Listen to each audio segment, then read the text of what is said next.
ও মা, কি হলো? এত মন দিয়ে কি করছো? চাল বাসছি। এই যে সরকার চাল দিচ্ছে, দিয়ে চাল দেবে, কত ভালো দেবে।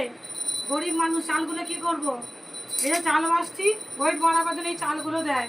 এই চালগুলো খেলে তো পেটে ব্যথা করবেই, কারণ ভাতটা পুরো হড়হড় করে আঠা আঠা হয়ে যায়, খাওয়া যায় না। তো প্রতিদিন বসে বসে ওই চাল বাসতে হয় রান্না করার আগে, তবেই চালগুলো খাওয়া যায়। সরকার যে চালগুলো দিচ্ছে, চালগুলো কি ফেলে দেবো? ওই জন্য চালগুলো, আঠা চালগুলো বেছে বেছে এই চালগুলো খাবো। চাল কি ফেলে দেওয়ার জিনিস? লকডাউনে এই চাল সবাই খেয়েছে, কেউ খায়নি এমনটা নয়। এখন হয়তো অনেকে বলে খাই না খাই না, না, কিন্তু তুমি এসব হাঁড়ি কলসি এইসব নিয়ে বসেছো, আর ড্রাম। এর মধ্যে তো চালগুলো আছে, এর মধ্যে তো বেঁচে রাখছি।